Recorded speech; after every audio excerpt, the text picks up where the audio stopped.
Assalamualaikum warahmatullahi wabarakatuh. Alhamdulillah, alhamdulillahirabbil alamin, wa bihi nasta'in, wa ila umuri dunya waddin.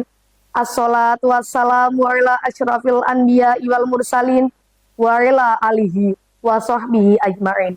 Amma ba'du. Yang saya muliakan para alim ulama, tokoh agama dan tokoh masyarakat. Yang saya hormati segenap panitia penyelenggaraan dai-dai milenial seprovinsi Lampung. Dan tak lupa pula kepada teman-teman seperjuangan, semoga diberikan keistiqomahan dalam menuntut ilmunya. Amin amin ya robbal alamin. Berdirinya saya di sini akan menyampaikan pidato yang berjudul Pemuda Hari Ini Adalah Pemimpin di Masa Depan. Pepatah pernah berkata, Laisal fata mayyakulaha da abi, lakin fata mayyakulaha ana ada. Bukanlah seorang pemuda sejati ia yang mengatakan inilah ayahku, tetapi pemuda sejati adalah ia yang mengatakan inilah aku. Pemuda yang giat belajar, berusaha, banyak berdoa, dan berserah diri, serta bertakwa, dan taat pada Allah dan Rasul-Nya. Seperti itulah gambaran pemuda sejati yang akan menjadi generasi penerus pemimpin masa depan. Ialah pemuda yang selalu berusaha memperbaiki dirinya, baik dari segi akhlak, ilmunya, kemampuannya, kerja kerasnya, kejujurannya, dan segala sifat yang sebagaimana yang telah diajarkan dan diamalkan oleh pemimpin paling sempurna, panutan kita, Rasulullah Sallallahu Alaihi Wasallam.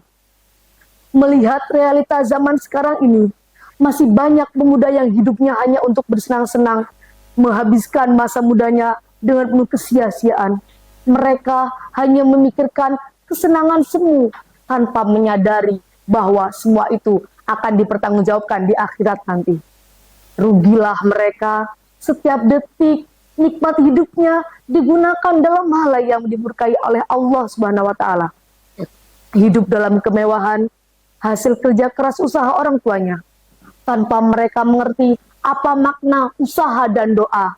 Yang mereka tahu, mereka hidup senang, menghabiskan, menghambur-hamburkan harta orang tuanya dalam kemaksiatan. Jika generasi muda mayoritas seperti ini, maka seperti apakah sosok pemimpin di masa depan itu? Akankah pemuda yang hidupnya hanya berfoya-foya, tanpa tahu makna, kerja keras, serta jauh dari tuntunan Islam, akan sukses memimpin negeri ini? Dengan pedoman, hari ini harus lebih baik dari hari kemarin, dan hari esok harus lebih baik dari hari ini.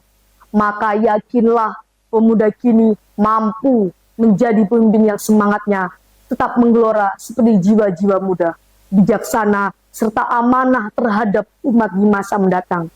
Syekh Mustafa Al-Ghulayani, seorang pujangga dari Mesir, bersenandung dalam syairnya. Inna fi yaddi syuban amara ummah wa fi aqdamihim hayatuha. Sesungguhnya di tangan pemudalah letak maju mundurnya bangsa, dan di bawah kakinya lah letak hidupnya matinya bangsa. Seorang pemuda janganlah apatis, duduk tenang berpangku tangan jika melihat kemungkaran dan kezoliman melanda bangsa ini. Tapi harus bergerak maju memeranginya sampai ke akar-akarnya. Pemuda harus jadi pelopor pembangunan yang memajukan bangsa ini, bukan menjadi racun yang menghancurkan bangsa ini. Sejarah telah membuktikan betapa besarnya peranan pemuda dalam menyumbang pikiran, tenaga, bahkan nyawa dipertahankan demi merebut kemerdekaan. Mereka siap mengangkat senjata, siap membawa bambu runcing, siap berjalan kaki, menembus padang ilalang, menerobos hutan-hutan belantara, menyusuri jalan setapak yang terjal, dan sebagainya yang tidak kita rasakan. Yang penting Indonesia merdeka. Ingatlah para pemuda calon pemimpin bangsa, kemerdekaan yang kita rasakan ini bukanlah hadiah dari Belanda, bukan kado dari Jepang, bukannya turun begitu saja laksana embun di waktu malam.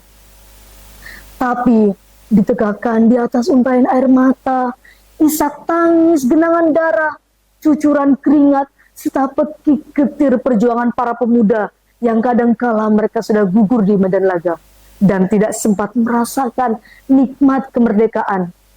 Itulah catatan sejarah pemuda yang telah berkorban demi bangsanya. Oleh karena itu, kita sepakat pemuda yang baik bukan pemuda yang pandai memakan, merasakan, menyantap hasil jasa orang lain. Tanpa pemuda yang baik adalah pemuda yang pandai menanam jasa untuk orang lain, untuk rakyat dan umat 1000 tahun yang akan datang. Tapi hadirin, jika melihat perkembangan pemuda kita, baik di majalah, surat kabar, televisi, atau media lainnya, banyak sekali pemuda-pemuda yang lemah ilmunya, lemah imannya, lemah ekonominya, lemah fisiknya, lemah mentalnya, dan yang lebih berbahaya adalah lemah moralnya.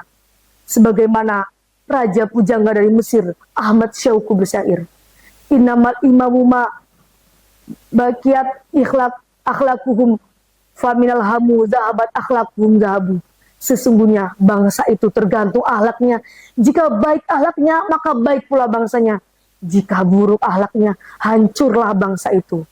Hadirin hadirat, para pemuda harapan bangsa yang berbahagia. Marilah kita bekali diri kita ini dengan iman yang kuat, ilmu yang luas, amal yang banyak, dan akidah yang mantap sebagai bekal kita untuk memimpin bangsa dan agama di masa yang mendatang. Sehingga kita menjadi pemimpin yang dicintai, dihormati oleh rakyat dan umat, yang pada akhirnya nanti negara akan menjadi negara yang baldatun thayyibatun wa rabbun ghafuro. Amin amin ya rabbal alamin. Sekian pidato dari saya, kurang lebihnya saya mohon maaf yang sebesar-besarnya. Saya akhiri, wassalamualaikum warahmatullahi wabarakatuh.